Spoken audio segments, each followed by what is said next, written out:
Good morning, Year 2. Welcome to Tuesday's English lesson. So yesterday we were given a new book and we were asked to make some predictions. Let's just remind ourselves of our front cover. So the title of the story was Sammy the Street Dog, and yesterday you should have made some predictions, having those sensible guesses for you to think about what the story might be about. Now, because you have made those predictions, it is time for us to find out what happens in the story. So let's read the story together. Sammy the Street Dog. A smell of burning woke Sammy up. He wasn't sure if he was dreaming, but as soon as he opened his eyes, the thick black smoke on the street stung them. Quickly, he got to his feet and ran to see what was happening. Inside the bakery across the street, a fire was raging and Sammy could see the flames through the windows. Sammy could hear children inside crying. Just then, the baker appeared, leading his family out onto the street, away from the fire. They stumbled out of the door, coughing because of the thick black smoke. Chaos awaited the baker outside. Many buildings were on fire. People were running to escape the flames. Sammy looked for somewhere safe to hide, but he could not find anywhere away from the smoke and trample of terrified feet. Suddenly, behind him, there was a large crack. As the bakery collapsed, Sammy just managed to jump out of the way of the falling building as wood and ash fell around him. As quickly as his legs would carry him, he ran down the street and away from the fire. He ran for what felt like hours. Eventually, he found himself in a quieter street. Here, the people stood around talking about the fire. No one was running. No one was scared. Sammy slowed down and began to walk. Sammy's brown fur was black and matted from the soot. His usually wagging tail hung low, and his kind eyes were full of fear. He found a corner and lay down sadly. It wasn't long before he fell into an exhausted sleep. Poor Sammy, there he is covered in black soot. Later that evening, Sammy was awoken by the sound of shouting and people running. Looking around, he saw that the people in the street were now beginning to leave, carrying as many of their belongings as they could. Up the street, he saw the flames had spread and were close again. Footsteps thundered past Sammy as men carrying leather buckets filled with water ran towards the fire. He watched as they threw water onto the fire, but this did little to stop the flames from spreading. Nobody knew what to do and how to put out the fire. Sammy got up and began to move away. As he went, more people ran past him, this time carrying large hooks. He turned to watch them. As they reached for some of the buildings not yet on fire, the people began to use the hooks to pull them down. As Sammy stood there, the wind whipped around him. He watched as the wind caught the flames and carried them to more buildings. The fire continued to spread throughout the night. Sammy left the street. Scared, he wandered around all night, moving from house to house, desperately trying to find safety. Some kindly people took pity on him and fed him scraps of food, but many shouted at him angrily to get out of the way as they ran past. I think I would be feeling terrified if I was Sammy too. By the morning, Sammy had come to the river and he lay down to rest. Children, what do you think the name of that river might be?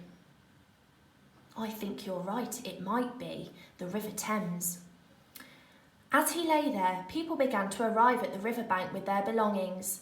He heard their shouts as people begged for help to load their belongings into boats.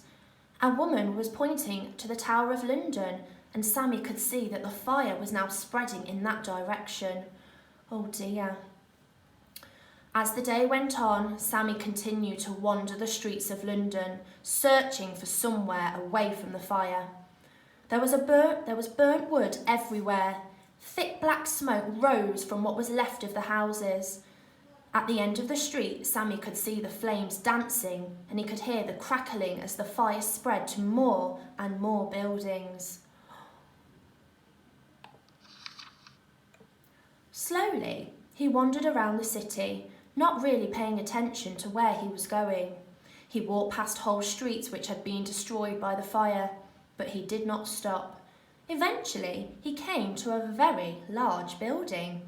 He had never been this far away from home, and he had never seen this building before. It was so big and grand. Curious, Sammy decided to look inside. He stepped inside to see a grand, church-like building towering over him. Children, what building do you think Sammy has stepped inside? I think you're right, it could be St. Paul's Cathedral. Let's see. There were many benches, pictures on the walls, and a large altar at the end of the room. Sammy walked further inside to investigate. Finally, he felt safe. The smell of smoke was distant, and this place seemed like a safe place to rest his head for the night.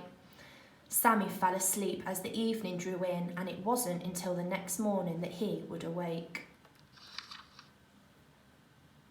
It was the loud bang that woke Sammy. The wind had blown hard, and the doors of St. Paul's Cathedral had slammed shut. Sammy was trapped. He ran back to the doors and pawed at them, but it was no good. He was locked in. Sammy looked around for another exit, but he could not see one. Then Sammy noticed the smell of smoke. He turned to see the flames behind, beginning to lick the walls of the cathedral. Sammy ran back to the doors and began to scratch them, his howls getting louder. No one came. He looked back and saw that the roof was now alight. More frightened than ever, Sammy began to bark loudly, scratching at the doors wildly. I hope Sammy gets out okay. Suddenly, he heard a scraping noise coming from the door. The handle turned and the door flew open. Stood at the door was a tall man with short brown hair and torn sooty clothes. He gave Sammy a friendly smile and let him out of the smoke-filled building. Sammy ran away from St. Paul's Cathedral.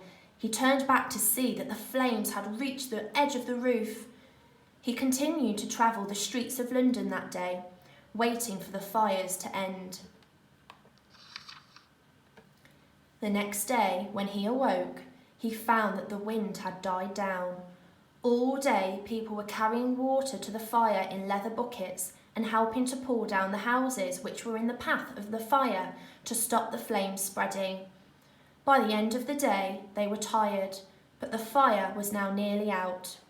When he awoke in the morning, the sun was shining and the fire was gone. With little left to do, Sammy headed back into the city. So much of it was destroyed.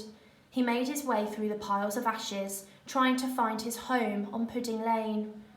Gone were the busy streets, the sounds of the city, a distant memory. Eventually, Sammy spotted what was left of his street. Barking loudly, he went back to where the bakery had stood. All that remained was a heap of still smouldering cinders. Sammy knew his home would never be the same again, but he was relieved that finally the fire was over and he could rest in safety once again. I hope you enjoyed listening to our story, Sammy the Street Dog. I wonder if any of your predictions were right. Now, in English today, it is your job to go back through that story and you are going to have a go at reading it all by yourself. So, you can find our story on our school website under the Year 2 Home Learning section.